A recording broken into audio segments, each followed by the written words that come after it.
അല്ലാഹു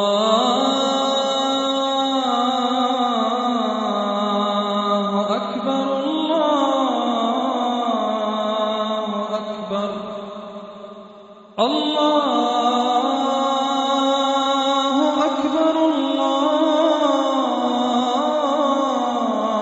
അക്ബർ അശ്ഹദു അൻ ലാ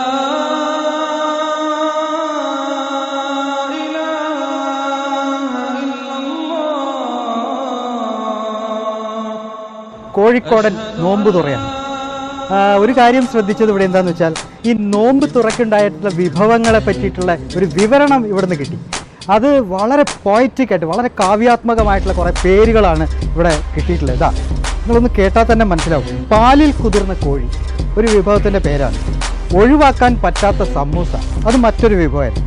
ഒളിച്ചു കളിക്കണ ചെമ്മീൻ കൂട്ടം, ചുരുട്ടിക്കൂട്ടിയ ചിക്കൻ, കീറി മുറിച്ച വായ്ക്ക, 5-5.5 ഇറച്ചിപ്പത്തിരി, കടിക്കാൻ തോന്നുന്ന ഉന്നക്കായി, അന്തം വിട്ടപ്പം പോരെ. ശരിക്കും അന്തം വിട്ടുപോയി ഈ നോമ്പ് തുറേൻ്റെ സ്റ്റൈല് കണ്ടിട്ട്. ഇനി നമുക്ക് ഇവിടുത്തെ വിഭവങ്ങളെന്ന് പരിശോധിക്കാം. ടിപ്പിക്കൽ കോഴിക്കോടൻ ഫുഡാണ് ഇവിടെ കാണാൻ പറ്റുന്നത്. ഇതാണ് നമ്മൾ നേർമപ്പത്തിരി എന്ന് പറയുന്ന ഒരു പത്തിരി ഐറ്റാണ്. വളരെ ലൈറ്റായിട്ട് നേരിയ ഒരു പത്തിരി. ഇത് കോഴി നിറച്ചതുണ്ട് ഇവിടെ. പിന്നെ ഇത് ലിവറും കുരുമുളകും കൂടി ഇട്ടിട്ടുള്ള ഒരു വിഭവമാണ്. പെപ്പർ ലിവർ ഫ്രൈ എന്നൊക്കെ പറയാം. ഇവിടെ ചിക്കൻ്റെ പൊരിക്കാനുള്ളൊരു വിഭവമാണ്. പിന്നെ ഇവിടെ എന്തോ ഒരു സാധനം കാണുന്നുണ്ട്. ഇത് ചിക്കൻ സ്റ്റൂ ആണ്.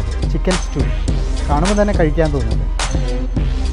നമ്മൾ പറഞ്ഞു വന്നതെന്ന് വെച്ചാൽ, കോഴിക്കോട്ടുകാരൻ്റെ ഒരു വിഭവങ്ങളുമായിട്ടുള്ള ഒരു അറ്റാച്ച്മെൻ്റ് ഉണ്ട്. അതുമാത്രമല്ല, ഇവിടെ മറ്റൊരു കാര്യം ഇവിടെ ശ്രദ്ധിക്കപ്പെട്ടെന്താണെന്ന് വെച്ച് കഴിഞ്ഞാൽ, ഈ കടയിൽ ഇന്നിപ്പോൾ നമ്മൾ ഈ നോമ്പ് തുറ നടന്നിട്ടുള്ള ഈ സ്ഥലത്തിൻ്റെ പേര് പാത്തുമ്മാൻ്റെ നോമ്പ് തുറ തക്കാരം. സൽക്കാരമല്ല, തക്കാരം. പാത്തുമ്മാൻ്റെ നോമ്പ് തുറ തക്കാരം. അവിടെ നിന്നാണ് നമ്മളിത് ഇപ്പോൾ നടന്നുകൊണ്ടിരിക്കുന്നത്.